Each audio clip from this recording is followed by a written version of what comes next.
All right. Hello, everybody, and welcome. We're here joined with a phenomenal group of individuals representing our nation's maritime industry from the perspectives of the ports, from the shipping lines and investigative journalism to report on facts. My name is Adil Ashik, and I'm with Marine Traffic. We are hosting this webinar today. Just a quick bit about Marine Traffic. We are a maritime intelligence and global ship tracking provider. For the audience in attendance today, thank you so much for being here. We have a lot to talk about, a lot of great topics. And my hope for today for you all is that we walk away with some newfound knowledge on what we may see in the next 4 years with the new administration. At the end, we'll allot 15 minutes for a Q&A session. At the bottom of your screen, you'll see a little green box for a Q&A. You can post your questions in there, and we'll do our best to get to your question and give you an answer. To the panelists here today, thank you so much for being here. Of course, I know it's busy times in the industry. We're here to talk about policy that our new President Joe Biden and his administration's agenda for trade and ultimately how it will impact the shipping industry. So since we're talking about policies, this obviously involves politics.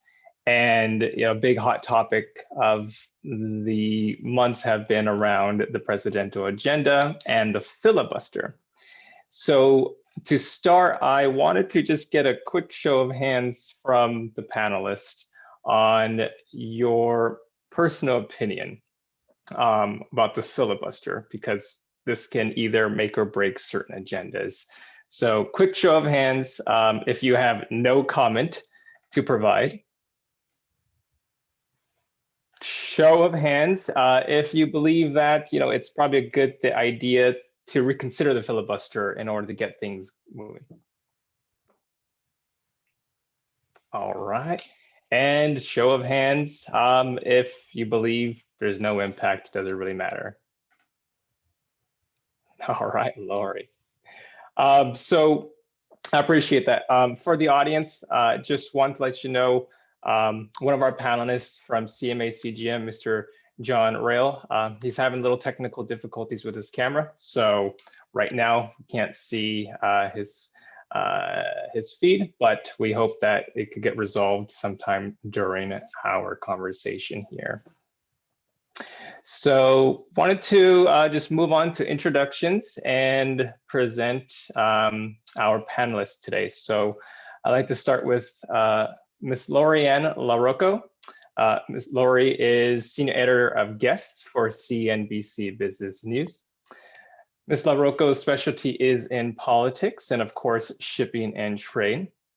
She is the author of 2 great books, The Trade War, Containers Don't Lie, and Dynasties of the Sea, the untold stories of the post-war shipping pioneers. Welcome, Lori. Thanks, Adam. Next, we have Mr. William Doyle, Executive Director of the Maryland Port Administration.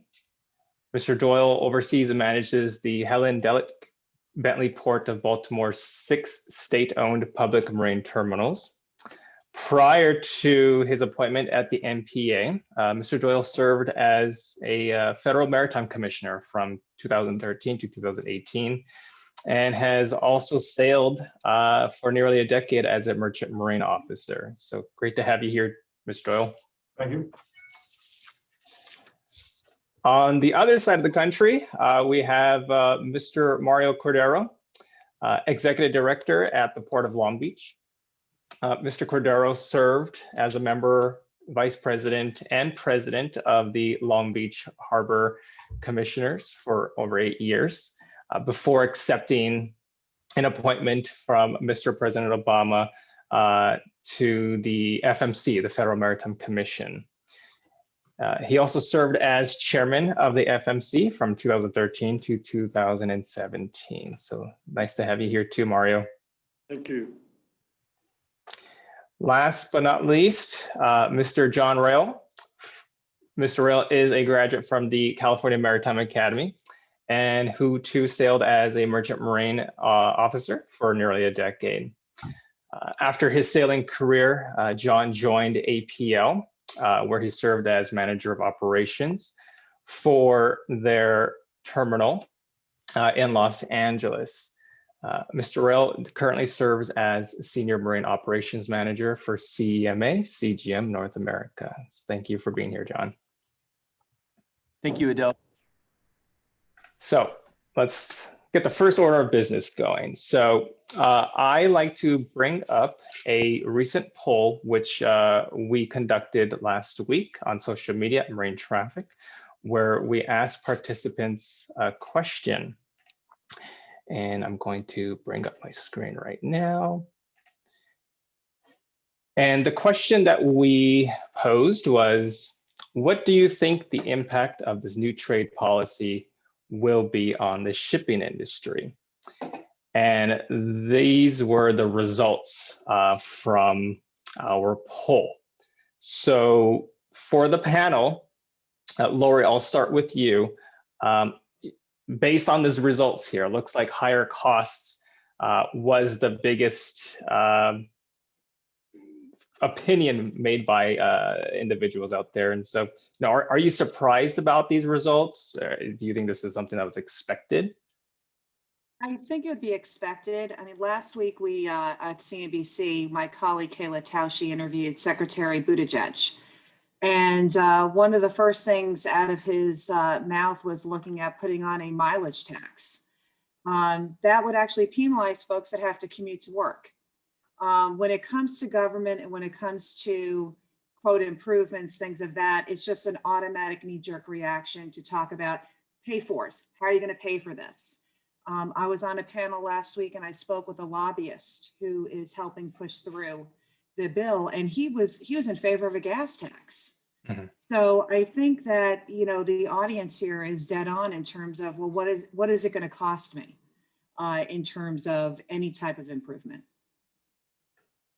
That's very interesting, actually, indeed, because of course, I guess the bottom line, consumers don't want to foot the bill for anything that's going to impact them down the road. So that's interesting perspective. John, what do you think about the results of our poll?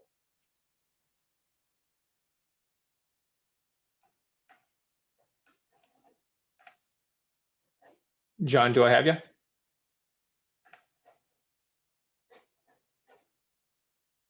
I think it's little technical difficulties there, but we'll circle back with you, John. Mario, what about you? What's your opinion? What's your perspective on this? Well, I think the poll is reflective of, again, what we've been experiencing here in the port maritime industry. It's interesting that only 13% believe it would result in infrastructure improvements, which gives you an idea that of the frustration and the pessimism that we have with regard to this ongoing question about infrastructure. So hopefully things will change, but that's very telling to me that people are just frustrated and not optimistic about infrastructure improvements. Thank you. Yeah, we have yet to see. I believe tomorrow we'll definitely get more wind on the Build Better America agenda being released. So we'll see what happens there. Mr. Doyle, your thoughts? Yeah, so I'm the quintessential optimist. So what I do is I take a look at that poll there, and I combine both supply chain management and infrastructure, and we get 41%. Mm-hmm. So at 41%, I mean, you can't have supply chain management without infrastructure improvements. And I think that moving forward with this administration, we've seen this before in previous administrations, the Trump administration, the Obama administration, the Bush administration before that. Everybody talked about infrastructure improvements, but they never really pushed it forward. It seems to be an absolute priority with the Biden administration that we will get infrastructure. Whether that means filibuster reform, I'm all in favor of it, because our infrastructure is crumbling and we are falling behind. And when you talk about the maritime industry, the entire infrastructure and supply chain management rests on your ports, your rail, your inland infrastructure, rivers and waterways. So, you know, I'm optimistic. I think that combining those two, you know, we're going to get somewhere with this administration, and I'm looking forward to it. Right. No, I'm definitely going to talk about infrastructure. So I want to get more in depth about that when we get to that topic. John, I don't know if we have you back here. Yeah, thank you. I wholeheartedly agree with Mario and William. 20, 30 years ago, I can remember APL, American President Lines, was on the forefront, for example, of infrastructure, and whether it was the double stack train, whether it was larger TEU vessels at the time, the industry as a whole from the United States of America with maritime related we were at the top. And I see it time and time again. We're reacting all the time. These vessels that are now 18,000, 22,000 TEU size, you either can't bring them to most of the ports in the United States. You don't have, let's say, the proper infrastructure with the cold iron and obeying the rules and regulations with CARB. You know, a lot of the environmental laws and enforcement that we have. The maritime industry is constantly, from our standpoint, is reacting. We need new infrastructure. We need, you know, these terminals and these ports to be allowed to handle these larger vessels. We need to be, you know, on the forefront and not reacting constantly again and again. I hate to keep going back like Mario and Mr. Doyle did to infrastructure improvement, but it's going to be very exciting, hopefully, that we can have some of this here coming in the next, you know, 2, 3, 4 years. No, absolutely. I definitely agree. It is a very aging infrastructure that we have. So, you know, high hopes that we can actually make something happen. So thank you everyone for your opinions there. So Bill? yes. I'm sorry to interject. The biggest thing that we're not discussing, though, is while you've got this $6 trillion price tag, and that we all agree that we need infrastructure, the money is going to be allocated to the states, and then it's the states that will dictate where the money goes. So even though that the money is going to be dedicated to whatever for infrastructure, that money may not go to the ports. It may go to roads or bridges. So in the end, that is something that from a local level, that the ports of Long Beach, LA, Florida, Miami, they have to speak with the governor, because it's going to be the states that are dictating how that money is spent overall. And that's one of the biggest hurdles. Right. I mean, look, Lorianne, you know, what you bring up is a valid point. But I do remember the days, you know, we can talk about filibuster reform, but we can also talk about earmarks. And earmarks existed before the days of money getting sent to the governors. And then the governors distributed from there, or sent to a federal agency, and then that federal agency is responsible for where the funds get sent. So there is talk in Washington, D.C. Right now about bringing back earmarks. And earmarks would be for, you know, special projects that you know, infrastructure and whatnot. And like the filibuster reform discussion, I'm totally in favor of earmarks as well. You know, we're not talking bridges to nowhere, we're talking bridges to somewhere, and that's ports and the infrastructure and the rail. So since we're on the topic of infrastructure, let's just jump into that too. So that's very good to note. So William, I guess a follow-up question for you too then in terms of infrastructure. Just a little background here. Biden's plan for Build Back Better. As Lori mentioned, it's going to be in the trillions. They're estimating between $3 to $4 trillion, of which approximately about $1 trillion of that will go towards the roads, the rails, the bridges, the charging stations. And then the rest of it will go to job creations, technologies. The shipping industry it's multimodal. We all know that. right? And each piece relies on the other to run efficiently and not get bottlenecked or disrupted. But when we look at the future, in your port, William, we discussed Vision 2025. We're talking about projects that have been ongoing, whether it's the berth improvements, double stack rail we had discussed. So you're planning for the future, of course.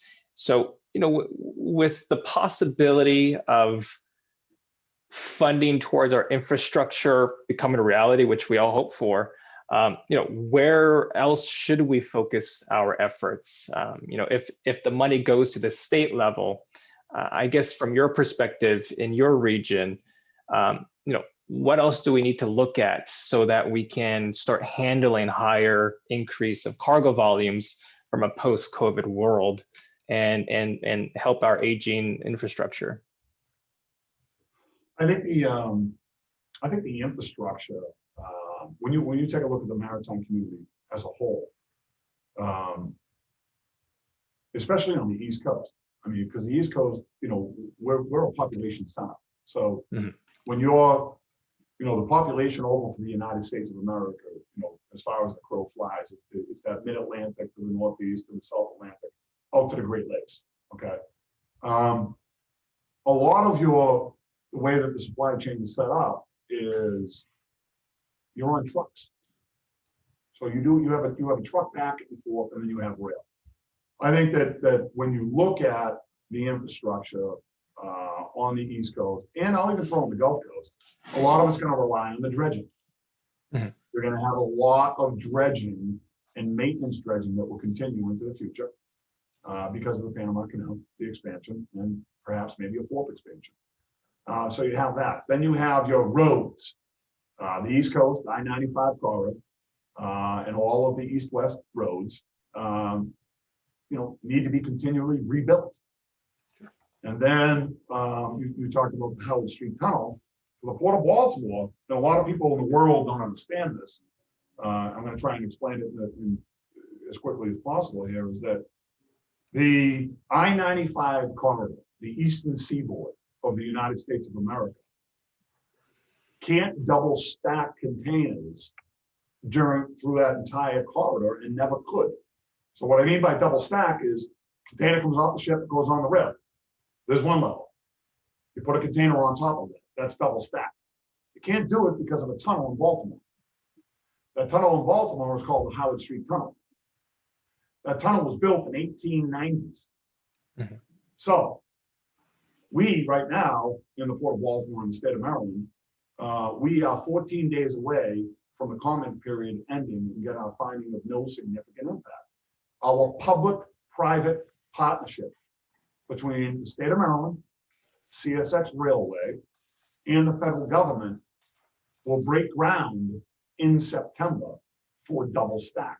And what I mean by double stack again is it's not just that tunnel, but it's the 22 bridges between Baltimore and Philadelphia going through Delaware that opens up the entire East Coast to CSX and also allows double stacking all the way to all the way through the Ohio Valley into Chicago. So those are the infrastructure. I mean, I think that and Lorianne brings up a good point about taxpayer dollars. I find the best value, or I see the best value, when you have state, federal, and a private sector entity that are completely 100% engaged for that infrastructure on that public-private partnership, and everybody has skin in the game, because then you don't lose. And that's how I view it. I mean, and I think that the Biden administration is going to be really good moving forward on these kinds of concepts. No, that's really good perspective too. And I on the similar component for you, Mario, when we were talking, we just completed a bridge here locally in Long Beach, right? And this bridge is going to challenge a test of times. With larger ships means more trucks on the road with containers, which is more wear and tear. So at the same question for you, which William helped answer. So what other infrastructure improvements should be prioritized here on the West Coast? We have a lot of trade with Asia. So, we're a direct connector between that. So, what can help aid us in our recovery and prepare for the future?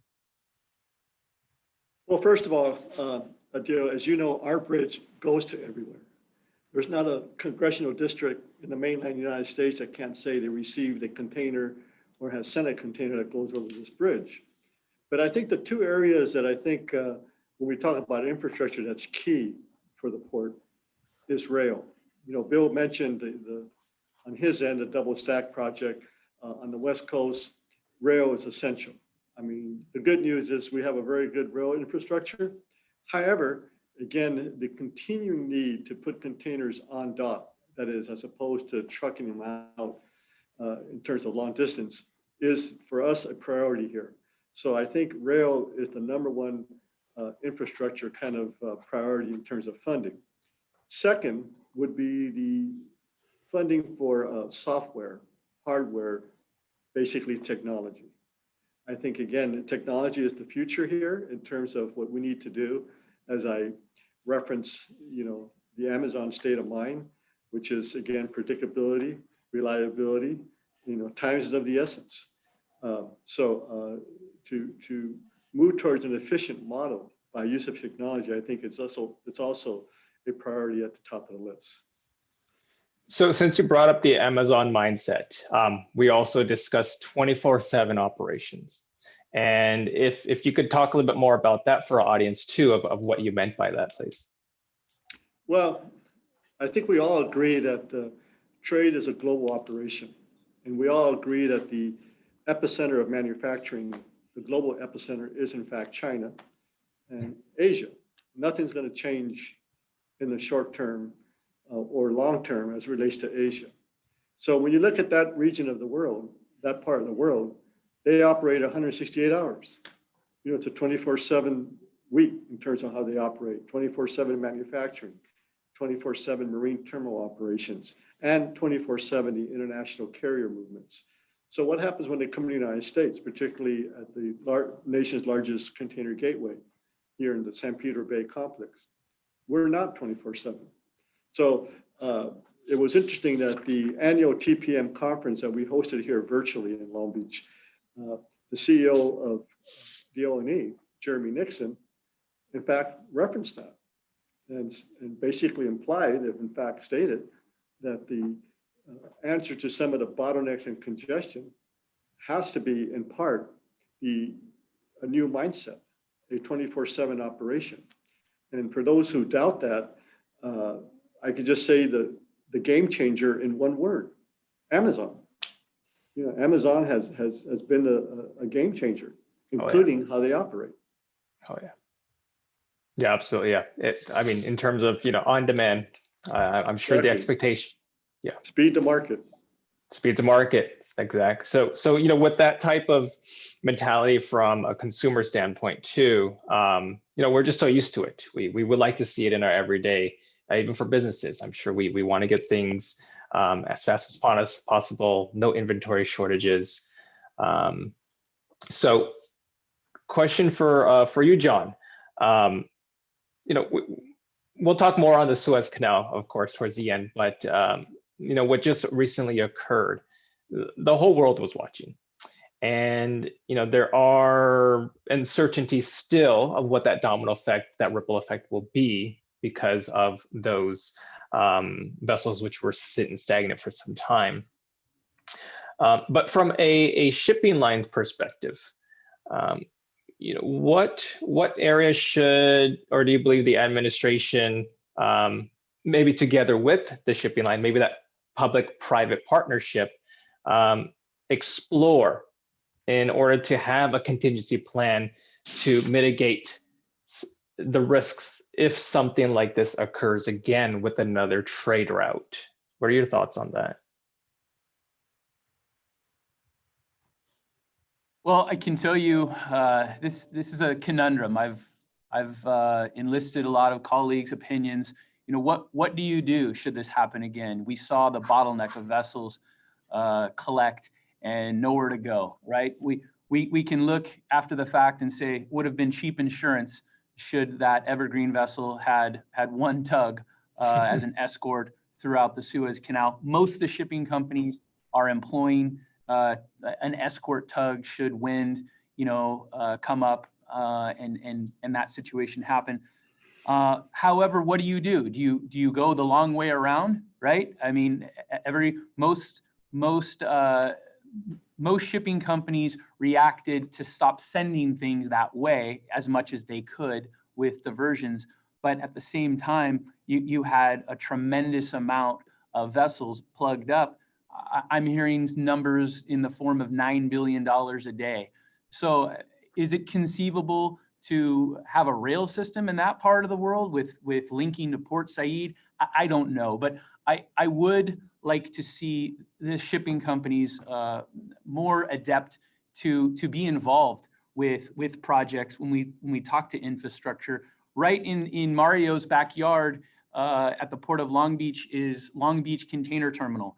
I've never seen something, a shipping terminal be completely rebuilt using automation, being able to put as much as 7, 8, 9 gantry cranes on a 16, 15,000 TEU vessel, work in record pace, still work within the confines of having things safe for the union labor, and at the same time employing everything that needed to be done with environmental regulations. I would love to see more shipping terminals, more shipping companies. I'd love to see more of that synergy going on into the future with infrastructure. That certainly is going to help, especially when we just got done, or we're going through the perfect storm. We had a pandemic.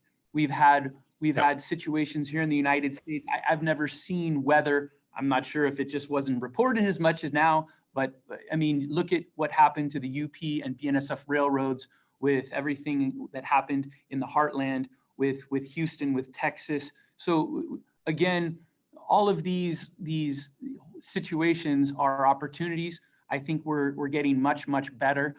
Going back to the earlier point, I'm even seeing companies like Amazon pushing the paradigm where they're asking for things of the shipping companies and the carriers that it's tough, but we're stowing vessels in a certain way for customers like Amazon. We're then working with the shipping terminals and synergies happening. So sorry, I kind of went long-winded, Del.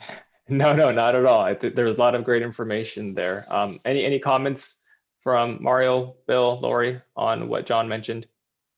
My only thing is that when we're talking about rail, which is great, at present time, the rail industry doesn't have enough rail cars to meet the surge in demand. I actually just did a piece for CNBC, and you have the haves and the have-nots, and on the East Coast, they're doing very well in terms of the proximity to Chicago from the West. From the East Coast to Chicago, it's a lot closer than Chicago to the West Coast. And you're looking at LA, Long Beach, NWSA. Their rail delay is 8.5 days. So the other question is, and what I'm curious is, I've spoken with the railroads about the need for new rail cars. They're not going to make new ones because they know that this is going to be temporary. Although I have intermodal contacts telling me they're seeing this logjam until the first quarter of 2022. So, you need to have, it really just shows you the puzzle pieces that everything is interconnected. I'm just curious to hear from Mario or Bill about this rail car shortage.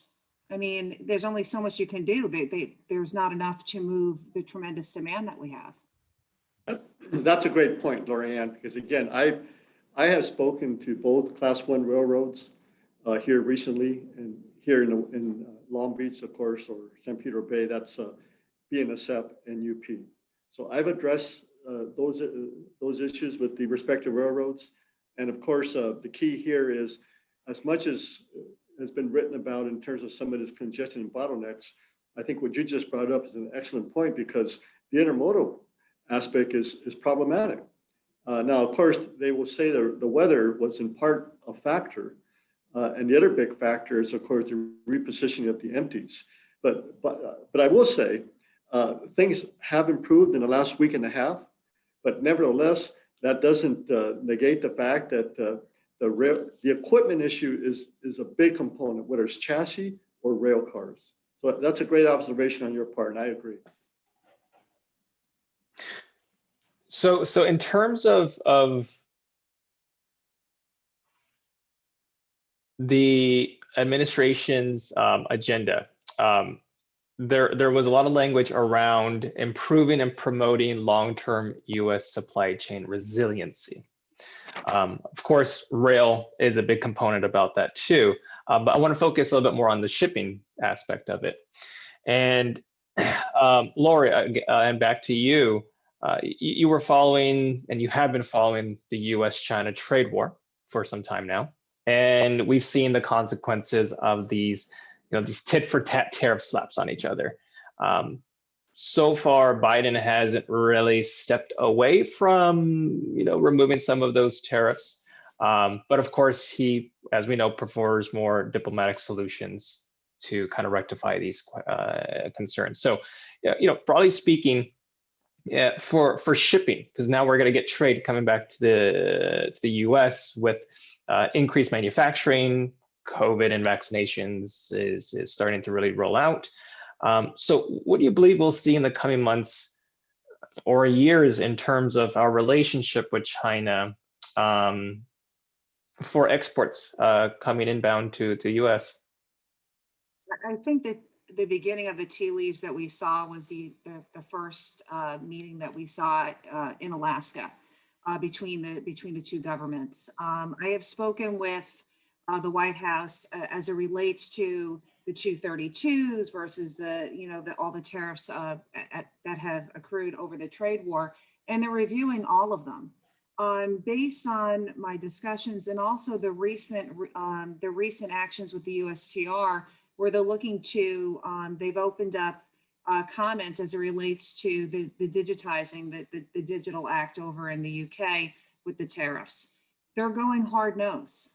I do not see them backing down or being soft or rolling anything back. In fact, that they've doubled down. Yesterday, the USTR doubled down on Trump's possible tariffs on Europe as it relates to digitalization.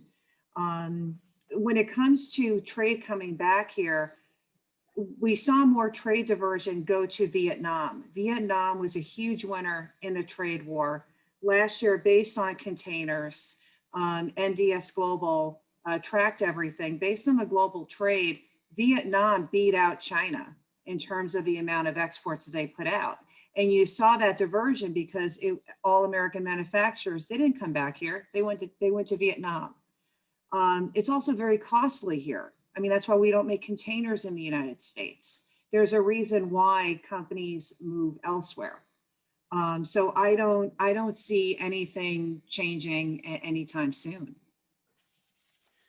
So kind of going back, I believe it was February 24th, Biden signed an executive order. And within that executive order, he definitely backed up support for the Jones Act. He mentioned it inside the language there. So the Jones Act, for those that are unaware, it stipulates that cargo moving from a U.S. port to U.S. port should be moved on a U.S. ship crewed by U.S. merchant mariners. So, the Jones Act has been in debate for shipping for quite some time. And now that is back on the scene, and you have the support of the president. So what is Mario, William, whoever wants to take it, John as well, I guess for everybody, what is your opinion about that? How do you think that that's going to affect shipping here domestically? Well, Well, I can start with that. I'm I'm a product of the Jones Act. Massachusetts Maritime Academy graduate, and sailed on vessels both in the Jones Act trade and the international trade. The one thing that I can say, and I think that the ocean carriers, the international ocean carriers that are on this call listening in, the Jones Act does not affect the Port of Baltimore or any other port. You work together in these ports. And the Jones Act is not just, it's not exclusively to containers, it's the tugboats. It's these small businesses that work in and around the ports. It's your barges, it's your bunker barges. There's a lot of things that are associated with the Jones Act. Now, people would say, well, Biden's supporting the Jones Act. Yeah, of course he's supporting the Jones Act. He's always supported the Jones Act. He supported it when he was a senator. And under the Trump administration, let's just talk about the Trump administration for a second. The Jones Act was never on the table or a discussion in the White House since probably Richard Nixon when he built the San Clemente tankers. But there were high-level meetings within the White House with senators, with President Trump on the Jones Act. And the Jones Act wasn't waived. Now, as far as the Jones Act is concerned, because I know that it comes up, the Dutch bring it up, the Belgians bring it up, it comes up from a lot of the Europeans. It's not going to change. It may even get strengthened when we talk about wind energy. But what I would say is this, okay, outside of the Jones Act, and it's to the international carriers. Myself, I'm a big supporter of the alliances. The alliances that the ocean carriers are involved in, I am a supporter of. No one shipping company can service the entire world. So we need these alliances. But what I would also say to the international carriers is that we do have a new administration. This administration is going to focus on exports. And we've got to figure out the agricultural exports from the United States into the Pacific Rim. And whether it's a container shortage or not, the first thing you'll probably be asked walking through the door, the Department of Transportation or in the White House is, where are my farmers' exports? Can they get on that ship and get into the international market? And I would say that I think the ocean carriers, will step up and the ports will step up. And if it takes a working group to do it, then we should sit down and do it because you don't want something like this legislated. We've got to figure it out and come up with a commercial solution. I would agree with Bill's assessment. And I think the interesting question regarding what we're just discussing here is the absence of a national freight policy. We still do not have a national freight policy. If you look to the north, Canada has a national freight policy. If you look to the south, Mexico has a national freight policy. And those are two countries that compete very much for the goods movement component. Now, as far as California, California is the largest ag producer in the nation and exporter. 26% of what California produces in the ag industry is exported. So it seems to me that, again, aside from the Jones Act in terms of what, and I agree with what Bill just said, I think this really goes down to the bottom line is we need a national freight policy to put all these priorities together. Because the last thing I'll say on that component is if nothing proved beneficial for us or should be beneficial for us from the health pandemic experience, COVID-19, is we now know that we cannot be totally dependent on the outsourcing question, particularly with certain products and commodities. So it's going to be an interesting question as we go forward. I have faith in the Biden administration that they're putting everything on the table with regard to this, including the trade tariff issue, which I think that my thought is that as they go further down the line, they'll use the trade tariff issue as leverage to address other aspects. So I don't think that this will be a permanent dynamic in this administration about the trade tariff issue. But I don't think it's going to end short term here. So, sorry, I believe John might be having some internet issues, but I think we're okay here. If you're back, John, just definitely speak up. Thanks for that, Mario. So I want to move on a little bit more, towards the environment in the administration's agenda. And on the subject of the environment, some facts that I was able to gather here. So there was an EPA study that named transportation as the single most, one of the largest contributors to greenhouse gas emissions. But when they speak about maritime, maritime itself actually represents a small percentage of those emissions compared with trucks and cars that are on the road.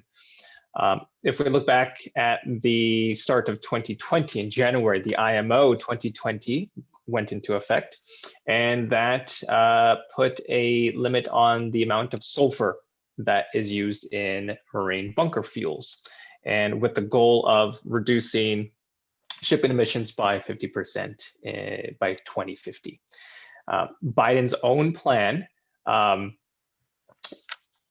from an executive order that was signed too was to trust science, protect our environment, and reduce greenhouse gas emissions, and achieve net zero global emissions by 2050 or before. With yesterday, Secretary of Transportation Pete Buttigieg, there was chatter about the bill that we'll find out more about tomorrow too. And he also mentioned at some point that transportation is going to be a huge component of this. But since we're talking about shipping, we're talking about a greener, more renewable future. Obviously, that's going to involve investments, right? And yes, we can think that investments, some funding will come from the federal government. How it will be allocated, as Lorianne mentioned, it'll come down to the states, but we'll have to see how that plays. And so, Lorianne, question for you from your Dynasties of the Sea book. It discussed about how men and women, a very select few in a post-World War, helped build a very thriving maritime industry. And they embraced technology, they embraced looking forward, help create jobs. So, I feel like we're at that turning point again. The environment is back on the table. We want to have something that children will benefit from too. So, with new ship designs, with new engine technology, alternative fuels, it's going to require heavier investments. So do you think that we're in a good spot where we might see history repeat itself from that post-World War era? Or do you think that the costs are just too high and, maybe these ambitions are a little bit too far out of reach? It's great that you bring it up. I actually spoke with Peter Sand, who's the chief shipping analyst for BIMCO, about this, because the fleet contracting activity that we're seeing in terms of investment, it's down. And I was asking him, because we were talking about this at CNBC, because of the plethora of alternative energy, there's so much opportunity out there. Because there's so much opportunity out there, owners, based on this energy efficiency index, right now it currently only has new builds in there, but now they're going to see if existing ships are going to be folded in. And that's why now you have seen a pullback in terms of the investment of newer ships. Because if you can keep your ship, you're not going to reinvest. You're not going to reinvest into a new vessel. So because of this high degree of uncertainty and the regulation in all of this, you do have a hesitation in terms of where folks are going to put their money. Because remember, a ship takes years to make. So when you look at the cyclicality of shipping, where we've had the overbuilding in the years and then the pullback, it's a great from what Dagfinn Lund from my first Dynasties of the Sea book told me. The same mistakes are made in a cycle, but by different people, because the newer person in that generation thinks that they were smarter than the last that made that mistake. So I think as of right now, because of all this uncertainty coupled with all of these great different technologies, we're seeing a pullback because we're trying to figure out what we can get away with before we start sinking in the money. That is very interesting. Thank you for sharing that. And we'll start with you, Mr. Doyle here, for a port perspective and a cleaner, greener tomorrow. Greenhouse gas emissions from trucks, cars, et cetera, you name it. It's going to, again, require investments to modernize. But we're talking about modernization and the ultimate new machinery, new technologies. That itself will create jobs. When it comes to maintenance, there will need to be a workforce that's retrained to operate these pieces of machinery. So from your perspective, at a port level, how would a port benefit most from a reduced carbon world in terms of the technologies, and what would that do for operations overall? Yeah. Well, we're already changing in this port, and I can take it from the ship side right into the port side. Is that the Port of Baltimore itself, we are the #1 auto importer and exporter for vehicles in the country. And as such, we have CM carriers that comes into the port. And CM carriers, they run their ships 100% on liquefied natural gas, LNG. That technology itself, from a carbon emission standpoint, is significantly less than we do get from diesel. So we do have LNG ships, and I see it more on the road, but when you see new ships being built today, those ships are LNG ready. Most of your engines are dual fuel that are coming off the shipyards. They're dual fuel so they can run on that liquefied natural gas as a marine fuel. On the port side, we're seeing more and more cranes. For the container side, in the Port of Baltimore, our marine terminal operator is Ports America Chesapeake. Everybody's heard of Ports America. And they are, full 100 miles an hour, full speed ahead for that environmental side of electrification instead of diesel on your cranes. They are doing densification, stormwater management. All of that is what you need in the port, because what comes down on the port goes into the bay, and managing that is a big point. And less people laugh. Wallenius Wilhelmsen, WWL, a major carrier that comes into the Port of Baltimore, they have announced that they're going to come out with a sail rotor, a rotor that operates by sail power. Now, it's not a fabric sail, it's a metal sail, and it can retract up and down when you come to bridges. But nothing is off the horizon. Nothing is off the table. I mean, if there's a way and the economics work out, and it can help environmentally and with jobs, I think the private sector, the carriers will figure it out, and so will the ports, the port operators in the private sector. So there's a lot of good things I think with the environment. We call ourselves an eco port. We're eco port. So we're always open to new ideas, and we'll put it into practice. Thank you. Anything to add, Mario, on that? Well, I think you mentioned we previously discussed the Long Beach Container Terminal, and we're going to finish the last phase of that here in a couple months, and that's evidence of the fact that what that does is has created further efficiencies.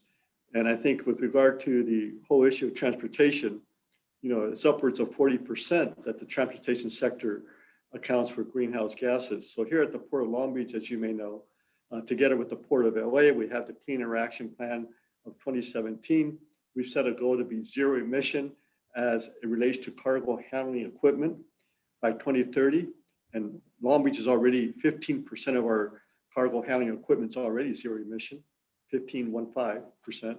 And of course, our goal and objectives to be zero emission as it relates to truck drayage by 2035, which I believe will get there a lot earlier.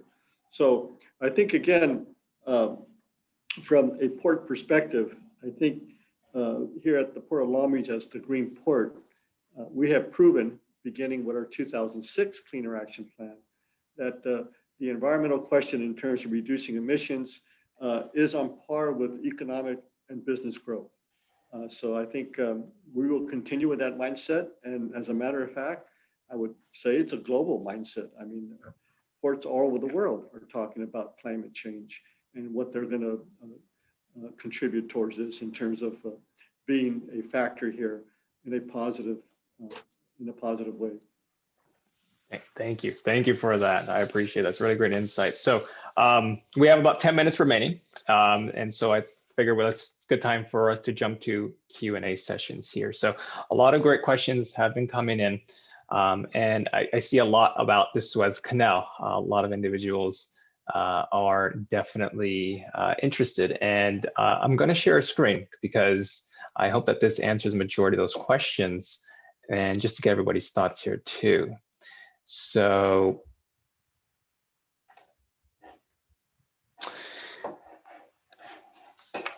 can you see my screen? All right. So we, Marine Traffic, our data team did an excellent job of gathering some data from vessels which were sitting stagnant and what their intended destinations were. So based off of this, we see the heat map here. We see where these vessels were headed towards beforehand. And we see a lot that are headed towards Singapore, for example, others that have had an ambition to get to one of the Mideast ports. So maybe we're talking a lot of petrochemical trade. Mr. Doyle, for your side of the US, we see two hot marks as well. So, a lot of questions have been coming in around whether expected port congestions may occur. So what are your thoughts? I'll start with you, Mario. Well, I mean, the good news for us on the West Coast of the United States, we're not a hot spot. But on a more serious conversation, I think this basically tells you this whole issue of when we talk about trade, it's a global conversation, because at any point in the supply chain, in the global supply chain, you could have an event like what we've had at the Suez Canal. So I think the lessons learned here, again, is how important the aspects in terms of how we move containers. And I think to a certain extent, there's a component here of technology, because query whether or not, once we start implementing state-of-the-art technology in terms of weather conditions and how these vessels move, whether it's the Suez Canal, whether it's the Panama Canal, or even in the Trans-Pacific trade route, I think lessons learned is in terms of how we need to kind of better forecast weather conditions in a way that we can anticipate perhaps how we move vessels through a certain trade lane, or in this particular case, a canal. So I think certainly the whole global community is going to be talking about, again, another example of a crisis that impedes the global trade movement of goods.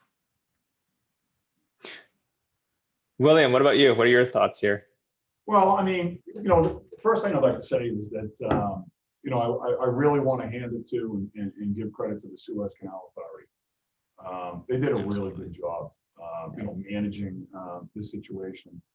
6 days, the canal was blocked, and you had, cargo, coming from, Asia and the Indian subcontinent that were at anchor in the Red Sea trying to get into the canal. Ourselves, right here in Baltimore, we had 3 ships inside the canal that were bound for Port of Baltimore.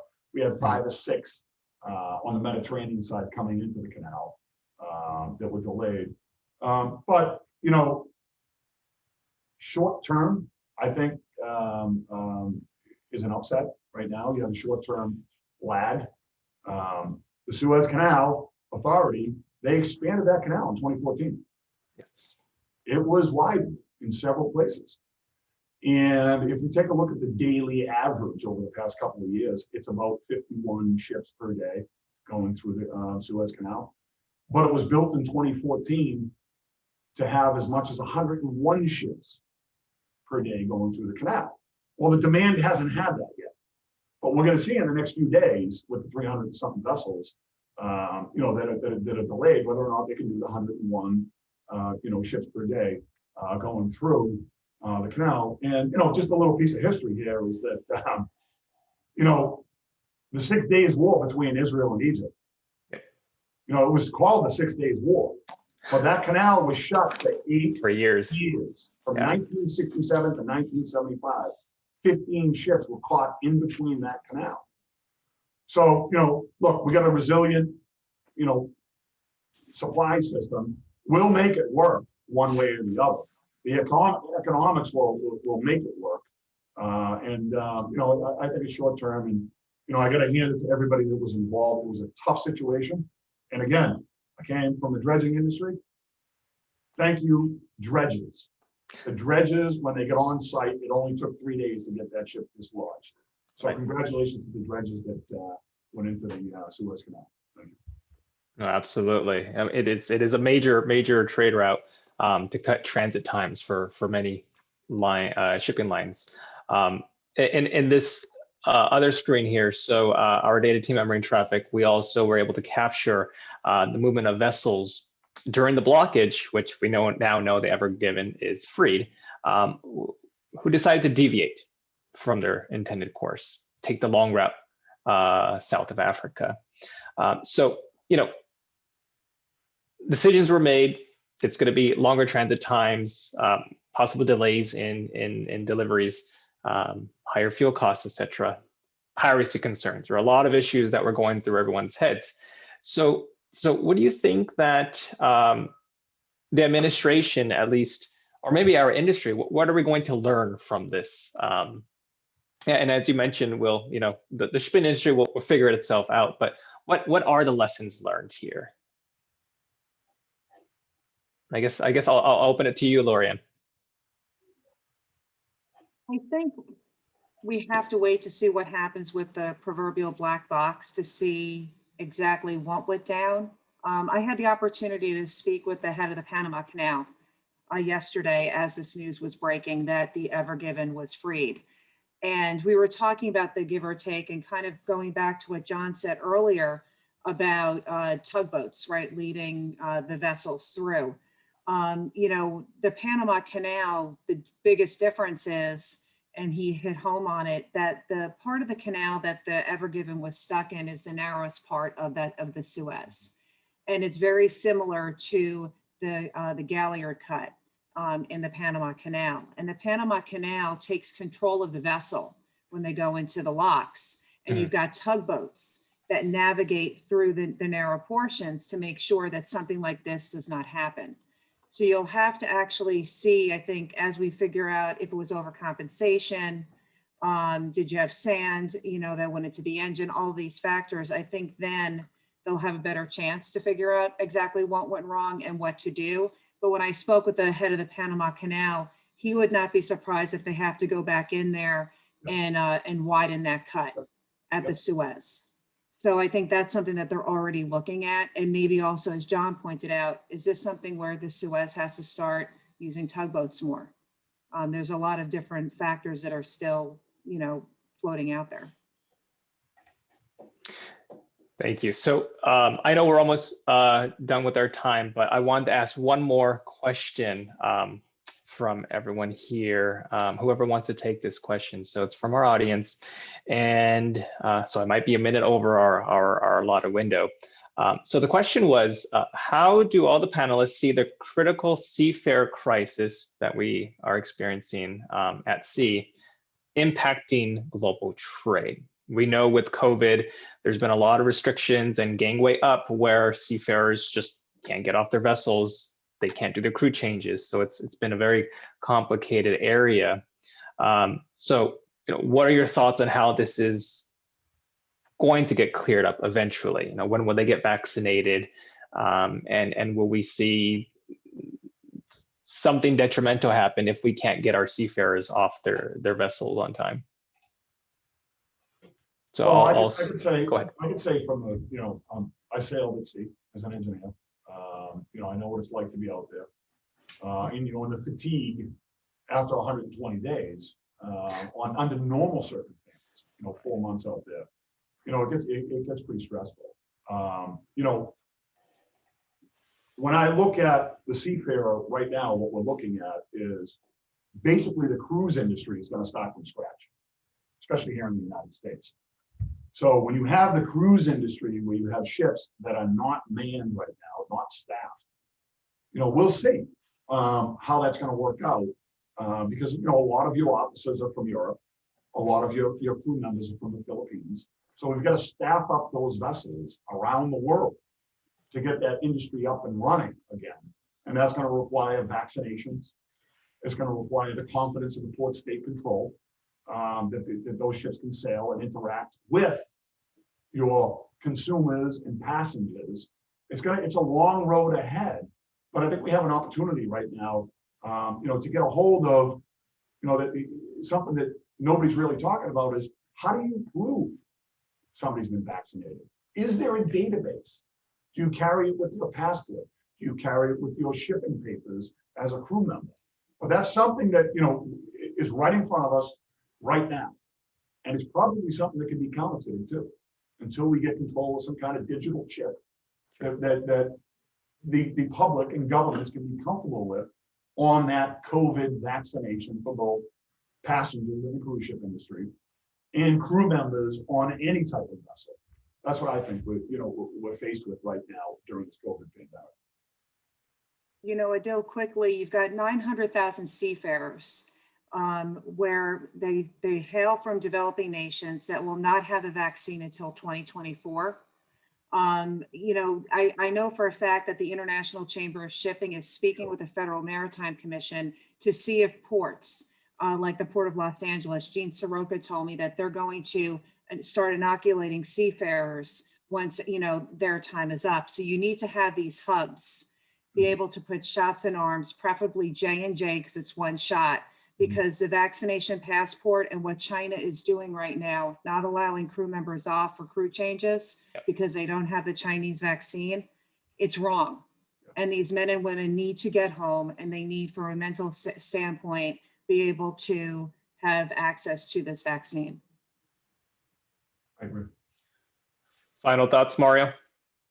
No, I agree. I think the bottom line is, it's an essential workforce. So here in Long Beach, we were successful in the high advocacy of the need to vaccinate the men and women on the waterfront for the same reason. You jeopardize that workforce, you jeopardize the movement of cargo. And the same could be said of seafarers. I think, again, they are essential to this operation and goods movement in our global community. And the priority there should be focused with the vaccination there, with that workforce. Absolutely. I really do hope that we can assist those maritime professionals all over the world in these times. So I know we ran over time, so I really appreciate it. So I just want to wrap here and thank each and every one of you, Mario, Will, Lorianne, and John, for being here today to discuss our topics around the administration, what we can expect the next few years, and your thoughts around the short term and the long term. So thank you so much for your time. I hope for the audience that this was insightful, fruitful, and also assist you in your own day-to-day with some newfound knowledge. So with that, I like to close out and say thank you once again. Stay safe out there. If you ever are curious about marine traffic or any of the participants here, you can always find us on a quick Google search or search us on LinkedIn. So take care to everybody. Thank you all once again, and we'll chat again soon. Thanks. Thank you, Abdul. Hey, thanks, panelists. Thank you very much. Thank you, Adele. Thank you. Thank you, John. Take care. Bye-bye.